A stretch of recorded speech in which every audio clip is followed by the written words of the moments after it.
Some families hope their values will pass themselves on. But the families that endure across generations tend to have someone, a quiet architect, who designs for connection on purpose. In today's episode, you'll hear from someone who has spent her life as part of two deeply influential enterprising families and has made it her mission to understand what actually keeps families strong over time. We talk about the simple practices that build multi-generational connection and explore the tools she personally created to keep younger generations engaged, even as the family becomes larger and more dispersed. And of course, Henry joins us with his questions about famous last names and holiday traditions. All this and more coming up on this episode of Building Unbreakable Brands. Welcome to Building Unbreakable Brands, the podcast where we talk to business leaders with a generational mindset. I'm Meghan Lynch. I'm an advisor to family businesses and CEO of 6 Point Strategy, which helps generational brands honor their past while evolving for the future. My guest today is Mitzi Perdue, who is a speaker, writer, businesswoman, the widow of Frank Perdue, and the daughter of the founder of the Sheraton Hotel chain, Ernest Henderson. Welcome, Mitzi. I'm so glad to have you on the show. Actually, what a joy to be on the show, and especially your interests so parallel what I like to talk about. So this is perfect. I love it. I'm very excited. And one of the reasons why I wanted to have you on the show was we had first connected and met when you were speaking about the Perdue family newsletter that you write and send out to the family. And I just thought it was such a great example of intentional stewardship of family stories and family legacy. So I was hoping you could talk a little bit about why you first started to write the newsletter, like what inspired that, and kind of where it's gone since. Perfect. Let's start with why I began writing it. I've been writing a family newsletter since Frank Perdue and I first married, which was 1988. But a few years into it, it became really clear to me, just from studying and looking around the world, that if you really want the kids in the family to treasure being part of a family business, part of a family legacy, don't spring it on them at age 21. No, get them while they're young. And so I thought, here I am writing this newspaper for grown-ups. What if I wrote a newsletter for kids? And I'd make it real simple, like short sentences, no multi-syllabic words, things that a kid could get. And it was aimed at age 4 to 12. And maybe I can best answer it by giving you an example of one of the newsletters. I love that. Yeah.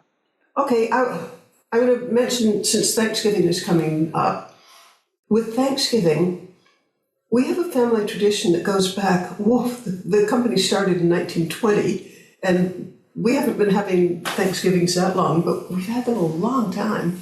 And one of the traditions for years was the late matriarch of the company, Mamadou Perdue.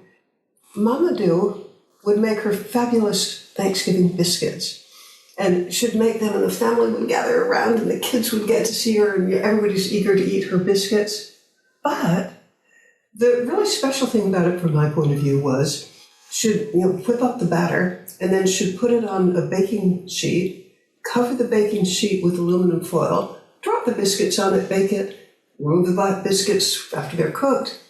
And the special thing is, after she had removed the biscuits and brushed the crumbs off, she'd wash it with dishwasher fluid and dry it and reuse it.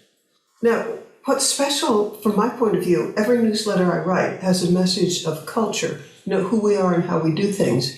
And that message was, we're a family that doesn't waste. She reuses aluminum foil. And we're ecological. We don't waste nature's bounty. And so between being frugal and ecological, the newsletter where I told the story of Mommy Do It and how her wonderful biscuits were made with aluminum that was reused. Well, that, in my opinion, it probably gets you pretty far in communicating to kids that we're a frugal family, that we get our identity through service, not through spending. The story probably counts, but I thought we could take it a step further. And I'm going to show you what I call a treasure chest. It is a treasure chest. What I'm holding up here is, you're not seeing me, but are you seeing the treasure box? Yes, yep. Okay, in this treasure box, every newsletter that I send out, I have inside the treasure box, each kid gets one, and I have hundreds of these in storage to use for sending out newsletters. Each kid gets a present. I mean, kids like presents, and I've studied persuasion enough to know that when you've gotten a present, you almost can't help it. I mean, almost can't help it. You feel good. You feel that person's a pretty good person, and maybe listen to them. When you're trying to embed a culture, it's really good to get the kids in a receptive frame of mind. Okay, inside the treasure chest for that particular newsletter was a Ziploc bag with Mommy Doo's recipe for biscuits in it. You just add water. But it also has a chef's toque and a chef's smock. And the kids get to play dress up. But the sort of big message inside that particular box is a great big sheet of aluminum foil. The kids get to make Mommy Doo's biscuits. And they talk with their grown-up about, what's it like to be frugal? Why do we care? Why is that one of the things that is a hallmark of our family? And that means that not only did they read the story, and I hope they remember the story, but they also had an hour of talking with their grown-up about who we are and how we do things. And, as they're whipping up these biscuits, they're wearing the chef's smocks and chef's hats. And, the whole purpose is to teach the culture. And, it's easy to teach the culture when it's just you and your kids. Yeah. But how about when it's third generation or fourth generation, or heck, second generation? If you're not all living together, this is a way of kind of bridging the distance. And with both families that I'm a member of, you mentioned that I was part of the hotel family. By the way, we sold the hotels when my father died, but we still invest as a family, so we're still a family business. In both cases, surprisingly, but there are family members from Maine to Seattle or to Washington, D.C. And so the newsletters just, for me, have been a really, really good way of embedding the culture. Yeah. I love the answer I gave you. Bad, Mitzi? No, it was wonderful. I think it really helps it come to life. And I love that you're not just kind of telling a story at them, but also making it into an experience that they're having so that they're really living the story and applying the story in real time with their adults. And hopefully it's coming to life for them so that they can start to see how it applies. I think it's just a really smart way to do it, because I think oftentimes we can get very didactic about this is what we do and this is how it's done, but it's a lot different when you start to live it and experience it. And to have some fun with it. And yeah. I believe I know that it's working, because I know when we get together, like for Thanksgiving, or when we get together just when we have get-togethers, maybe it's a wedding or something, I know that the kids get together and they talk about it. So it has an impact. Yeah. And a structured activity around a value that you're trying to instill in the kids, this has worked for us. Yeah, I think that it's brilliant. And also, as the family becomes more diffuse, it does also create that shared experience that, cousins can have together who may not see each other very often, maybe once or twice a year, and kind of help build those bonds that they can use later in life. By the way, I did write a book on this, how to instill family values in your kids so they'll love it. And it's on Amazon. And to find it, just go to my name, Mitzi Perdue. But it has, I've lost count. I think I have 20 different newsletters with activities and costumes and just sort of fill in the blank newsletters. Yeah, it's amazing. It's such a rich resource for families to read and then figure out how it applies to their own family and what values are important to them. And I think it's really great. I think also that families can assume that closeness will just happen naturally, that we don't have to do anything. But I think this newsletter idea shows that closeness and passing on those values really takes intention, especially as you mentioned, as families become larger, more diffuse. How do you think about that, like importance of intentionality around family relationships and connection and values? Okay, I'm going to say that, in my opinion, it's just extraordinarily important. To use a word that, a big word, but I think applies, it's existentially important. I don't think your family survives if you leave it to accident. And for proof of that, the odds of a family making it 100 years, which both my families have, is 1 in 1,000. Most families don't last. A very rough rule of thumb, except that it's rough, is that with every generation, your chances of making it to the next generation are only a third. Wow. So, and do you know what causes most families to break up? It's not that they made bad investments or that their competitors took over. That happens, but it's a really small part of what causes a family breakup. The big thing is family quarrels.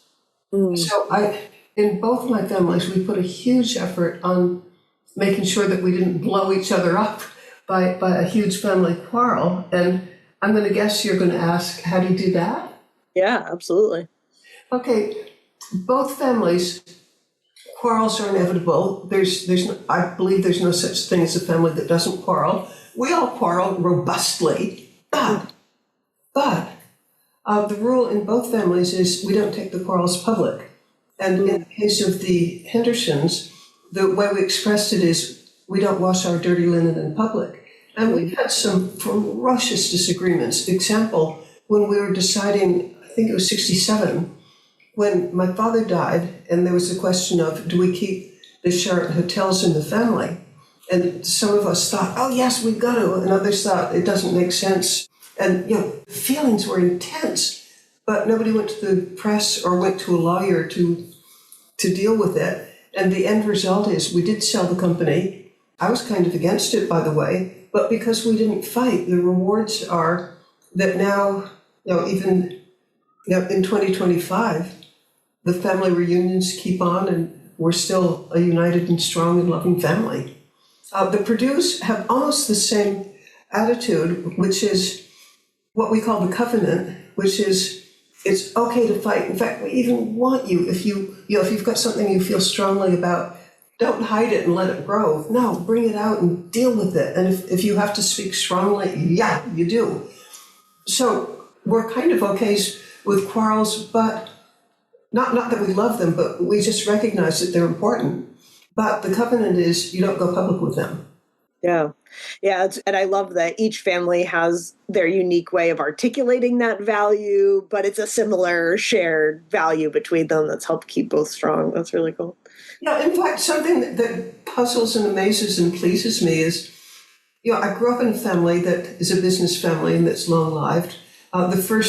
It's the Henderson Estate Company that started in 1840, and we still keep going. And then I married into a long-lived family. The Perdues right now are 105 years old. And they've come up with some principles. Among them, they have family reunions. In fact, both families have endowed family reunions so that people have, if they don't take advantage of coming to the family reunion, they're really missing out on something fabulous and to them free. So the cousins do get to know each other and care about each other. So family reunions. Then philanthropy is a big part of it. Both families, I grew up in one family that's big in philanthropy, and I married into one that was huge in philanthropy. And I think that's I think to keep a family together, you kind of have to be proud of that you're doing something good. And both families get to have that feeling. Yeah. Yeah. Part of something bigger than yourself. And I know you've been doing work in Ukraine, have traveled there a number of times and are doing some fabulous work around mental health there, knowing that both of these families have that like kind of rooted in service, even in the businesses that they built, in hospitality and nourishing people. Do you see like your philanthropic work as a continuation of that legacy, or do you feel like it's something that you've added to the family voice and diversity? I can answer that by a quick story about my late father and then a very quick story about my late husband. I remember when, I don't know how old I was, maybe I was 8, but I go wandering into his office in our home, and it's summer, and I'm like 8 years old, and I see him on a Saturday just buried in books and studying something. And I asked him what he's doing. He said, I'm going through proposals for charitable donations. And I said, but you could be out playing golf like my friends' daddies are. And he said, no, I like golf, but the greatest pleasure my money has ever given me is in giving it away. Wow. Wow. Okay, and then Frank Perdue, the happiest I ever saw him was, it happened over and over again, but he funded what feels to me like countless different scholarships because he was a big believer in education for helping you be all you can be.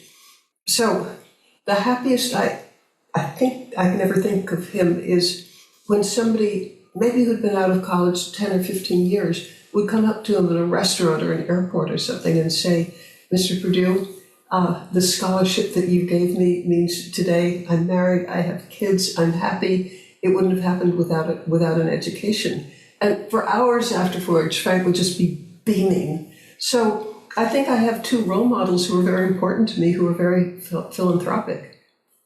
And so this has just become kind of another way to kind of live out that value, but just in a way that happens to be personal to you, or how do you see that? Well, okay, in the case of both families, you're admired not because you're wearing designer clothes or went first class. No, you're admired because you're contributing in some way.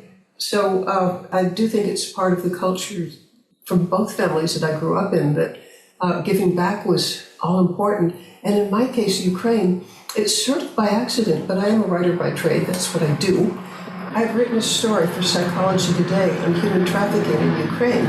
And the point of it is, in conflict areas, the human traffickers just converge because there are all these vulnerable women that they can trap. And it's horrible. And so I wrote about this awful thing. And the title of it had the word Ukraine in it and human trafficking. Well, a wonderful coincidence from the point of my career was the head of police he's now second in command of the Ukrainian National Police. He had written his master's thesis on human trafficking. So he had read my story. Yay! Oh, wow. There's some real perks to being a writer. Well, on a Zoom call, he invited me to come to Ukraine to see for myself. So 10 days later, I'm in Ukraine. And I've been there 5 times now. I've conducted interviews in bomb shelters in cities under active attack. I mean, I've seen some real interesting things. But the biggest thing I walked away with is mental health. If you've been under, like today, under continuous heartbreaking stress for 4 years, the odds are that you're going to have, and I'm going to list some symptoms you might have. You're not going to have all of them, God willing, but like nightmares, insomnia, panic attacks, depression, uncontrolled anger. Just stress does this to you, and prolonged stress. It's just difficult. But in the case of Ukraine, there's so few mental health professionals in proportion to the need. I mean, by some estimates, there's 1 mental health professional per 100,000.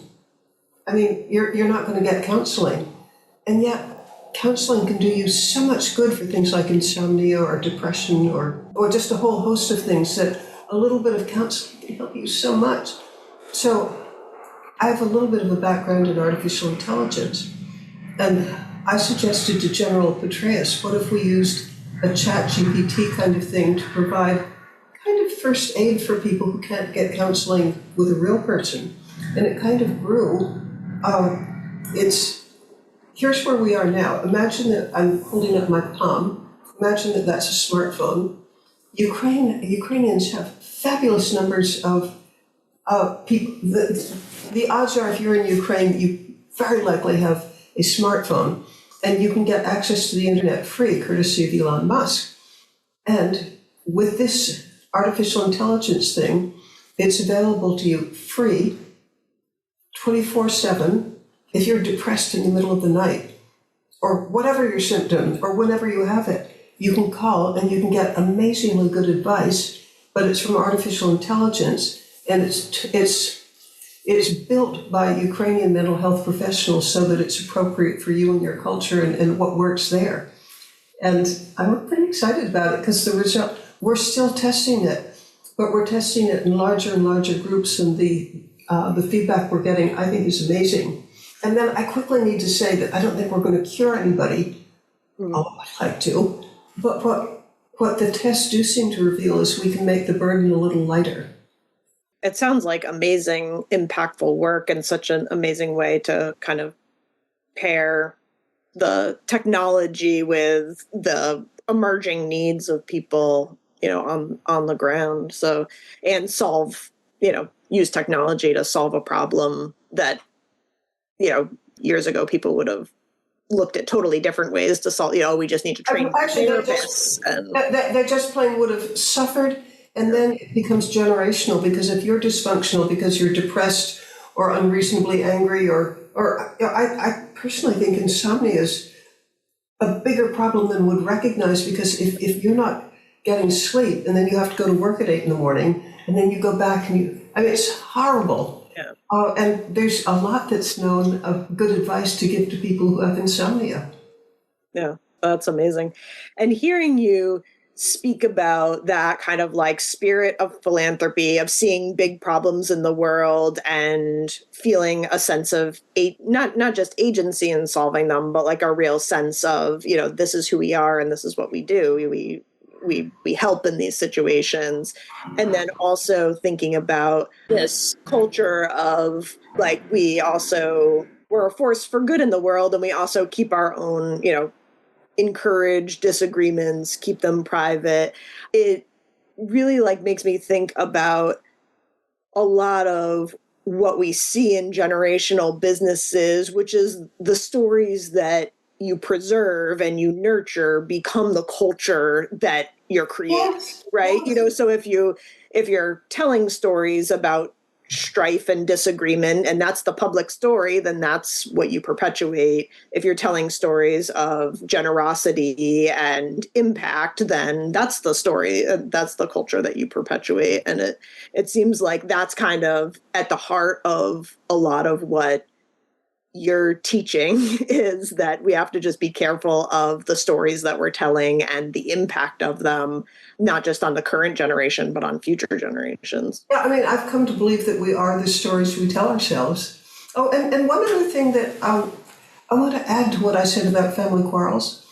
The reason that in the cases of the two families I'm associated with, about don't make your family quarrels public like to the press, is statistically, by the time you go to the press with a quarrel, your odds of putting it back together again, completely putting it back together again, are just so small that I know a lot of family business consultants won't even take on a family when their quarrel is public, because the odds of success are so small.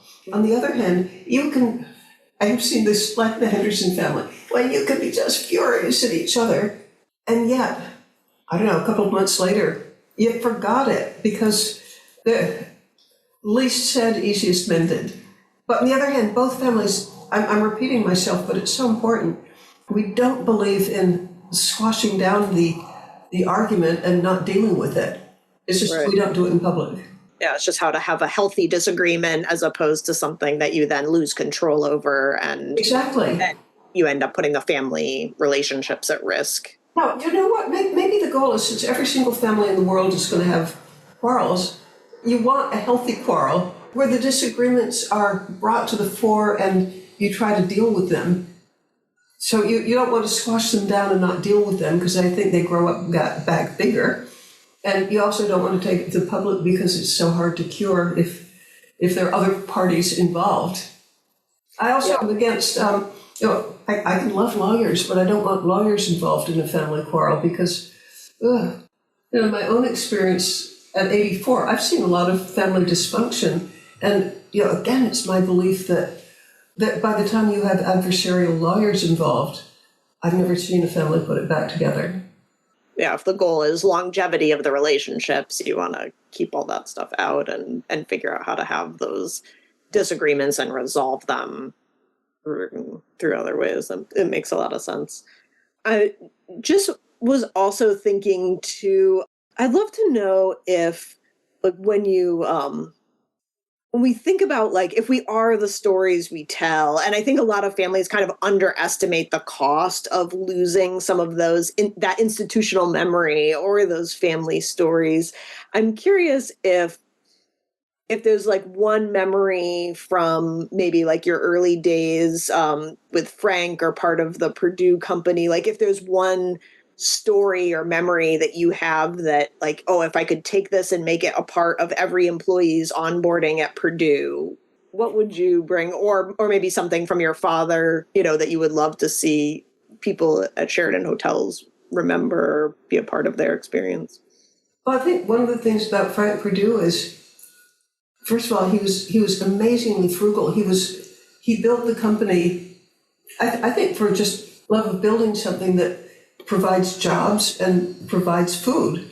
And he wasn't building it to make a great big fortune so that he could spend it on yachts and jewels. No, we lived in a pretty middle-class house. Our neighbors, one worked for the library and another was like a retired teacher, so we weren't living on Millionaire's Row. And he just wasn't into spending money. That didn't greatly motivate him. What did motivate him was he loved. Well, okay, I'll give you an example of what did motivate him. And I'm going to boast, if you'll forgive me, because I had a part in this. But yeah. I suggested to him when we first married that we entertain every single person who worked for the company. Oh, and wow. He thought that was a super crazy idea because at the time there were 16,000 employees. And he said, we can't possibly do that. And I pretended that I hadn't really heard that he was saying no. And I said, I think we should have them at 100 at a time. And he said, that's too many. And I said, I bet we could start it in 6 weeks. No way, that's way too soon. And then I told him, let's start with the secretaries because they can tell everybody that our parties are fun. And so 6 weeks later, we had a party for the secretaries. And like 3 times a month on, I think it might have been Fridays from then on, we would invite the accountants, would like the truckers, would invite the veterinarians, would invite them in groups of people who knew each other, because I was aware that it might be a little intimidating to go to the big boss's house if you weren't with your friends. And at these parties, tell me how many CEOs would do this. This is such a favorite memory of mine. Would have these buffet dinners, and that'd be catered by the chicken plant, and the chef, again, I'm going to boast, but I think he absolutely loved me because he got a chance to make fancy stuff that he wouldn't in the cafeteria normally. And Frank Perdue, behind this big buffet line with like 3 servers, would be Frank Perdue, and I'd watch this man waiting on his employees. Is that not cool? Yeah. And then at the end of the evening, he'd tell people what was going on in the company. And it'd tell the good, the bad, and the ugly, and it'd invite questions. And I'm thinking, imagine, put yourself in the shoes of an employee, and I'm not sure I can really do it, but I'll give my very best guess. And from reading body language and seeing that people were enthusiastic and occasionally even telling me that it was one of the best things in their life. Okay, you're an employee, you're at the big boss's house, and he's telling you the most current, real information of what's going on in the company. And so you've got just real inside information, and you can ask him questions. And then at the end of the evening, he would always end the evening, and it would be different words each time, but it would boil down to this. I know the company, and again, this is not a direct quote, but it would be the same thought every time. I know the company could never be what it is today without you. Thank you. Wow. So how many employees get to have the person whose name is on their paycheck entertain them and wait on them and thank them? Yeah. Wow. And to individually touch each each person in the company over time, it must have really created that, helped keep that family culture even as the business was growing and people might feel more disconnected. It sounds like that again. Well, I've heard employees, and we call them associates. Frank didn't like the word employees. No, they're associates.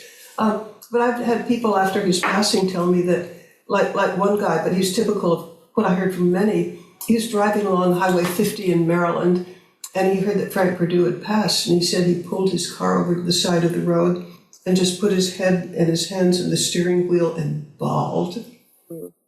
Wow. Yeah. So that impact is real and deep. And I think they loved him. Yeah. I mean, how, like, with such a big personality and that kind of connection with individuals, I always think of things in terms of brand. Like, how does a company and a brand sustain itself when you lose that kind of like big shoes, that big personality that's kind of like at the center of things holding it together? Is it through storytelling, or like what keeps that spirit alive in the company when you lose somebody like Frank?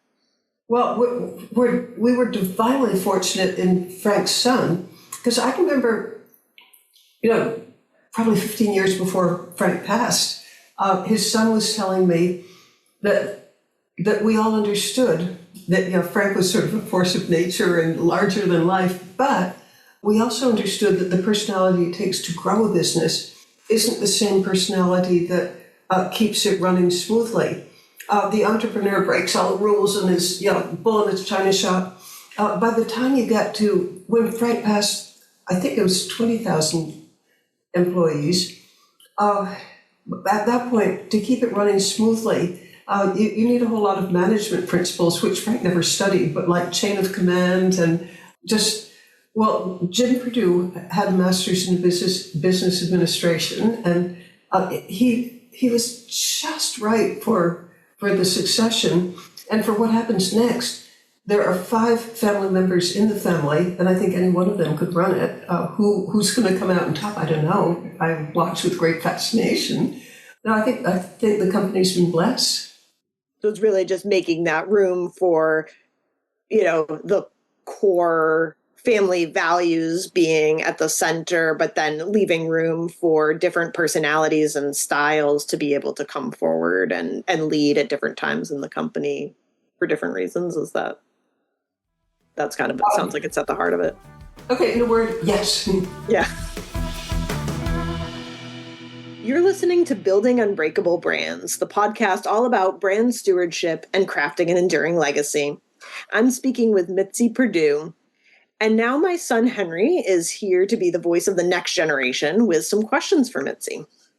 In the hot seat today is this woman, speaker, writer, and the widow of Frank Perdue. It's the one and only Mitzi Perdue. Hi, Mitzi. Great to meet you. Well, I loved your introduction. Thank you so much. I have a couple of questions for you. I've got a couple of answers for you. Is there anything that you do that's special for Thanksgiving, like a food or a recipe? Oh, yeah. In the Perdue family, this is sort of like a high holiday for us, because Perdue doesn't just grow chickens, we also grow turkeys. And for the last couple of years, I don't know where you even find this, but I bet you can find it on the internet. We have a turducken. And a turducken is, I think it's a chicken. I'm not sure I've got the sequence right, but I think it starts with a chicken that's boned.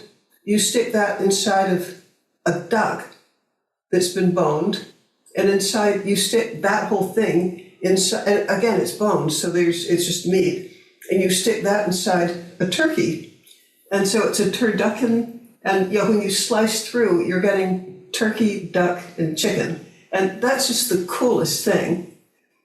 Yeah.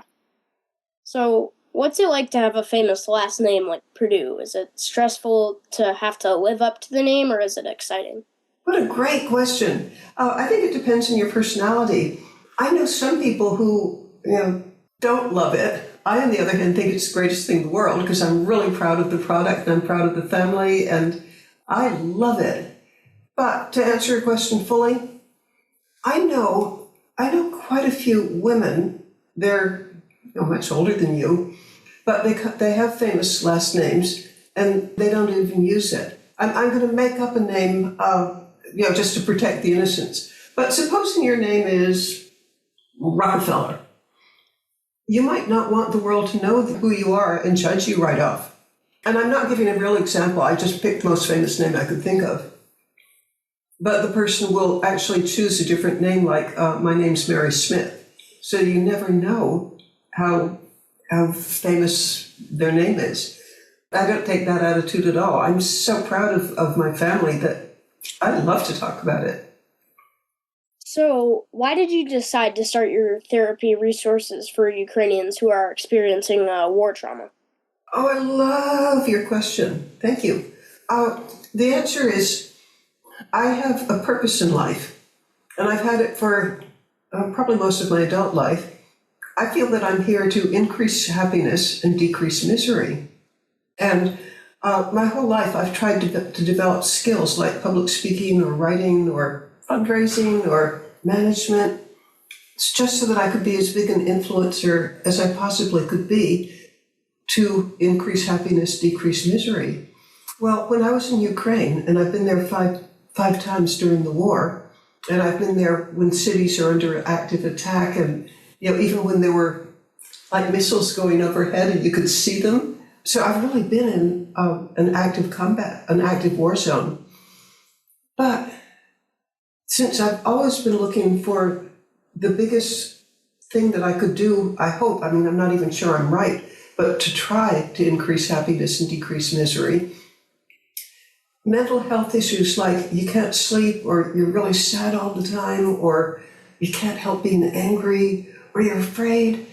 All these things are really hard to bear. And when it's gone on for 4 years, it gets harder and harder and harder. How do you have a close family life? How do you really get along with your parents if they're under stress and you're under stress? And in this country, you could probably get counseling. That doesn't happen much in Ukraine because all the resources are going to have the country try to stay alive. So I need to ask a question of you before we continue. How much do you use the internet? A lot? A fair bit, yeah. How about something like ChatGPT? Or something like that? Any kind of artificial Not much, intelligence? but sometimes. Okay, but it's there. Yeah. Well, ChatGPT is awfully good at, say you're feeling down, and you can tell it. I'm going to pretend that my hand is my smartphone. You can call up ChatGPT and you can say, I'm really feeling down, can you help me? And it can give probably 5 different things that will probably make you feel better. Well, I thought, what if we could do that for a whole country? And it turns out that you can. So I helped raise money and helped arrange at a university in Ukraine, I helped arrange for people to get that kind of help. And it's not completely, we're still testing it, because one of the rules in medicine is do no harm. So we want to make sure. We've been testing it for almost a year with groups of 20, 30, 40 people. Now we're starting to test it 100 at a time. And if it really works, it might be able to help a whole country. And boy, if that could happen, I would have achieved my life goal. Yeah, definitely. I also have a joke for you. Great. I love jokes. Why did the turkey not eat anything at the dinner table? Okay, I can make a guess. So it doesn't eat itself? Okay, what is it? He was stuffed.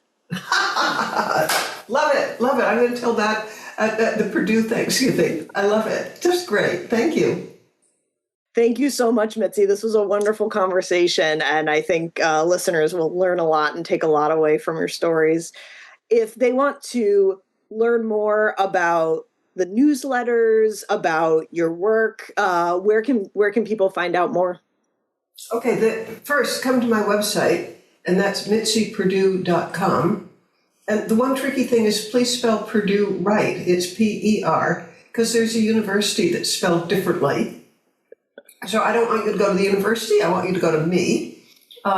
Second, I have books on family business, and you can find this and several others on Amazon. And so just go to Amazon and Mitzi Perdue, Perdue, and you'll get the wit and wisdom of Mitzi Perdue. Wonderful. And yeah, I've checked out some of the books and they're really great. They're just chock full of not only stories, but lots of practical resources for families to be thinking about some of these important issues about how to really tell stories in a way that helps to support the next generation. So thank you so much for sharing your wisdom. We'll link to those in the show notes, and really, again, appreciate having you on and your time and everything that you've offered. It was pure joy. Thank you so much. What struck me most today is Mitzi's clarity that family culture is not something that you automatically inherit. It's engineered. Her stories show how small, consistent actions, a newsletter, or shared recipe, become the scaffolding that holds a family together. I was also moved by her point that most families don't break apart from financial mistakes. They break apart from unmanaged conflict. The Perdue's covenant of addressing disagreements directly, but never publicly, is such a powerful, practical safeguard for any generational enterprise. And her reminder that we are, in many ways, the stories that we tell, is a call for every family business to curate the narratives that reinforce connection rather than fracture. If you'd like to learn more about Mitzi's work, including her books and her children's newsletter templates, visit mitziPerdue.com or find her books on Amazon. We'll link to everything in the show notes. And if this episode gave you new insight into storytelling, conflict, or generational stewardship, please share it, and don't forget to leave us a review. It helps more leaders discover the podcast. Thanks so much for listening, and we'll see you next time on Building Unbreakable Brands.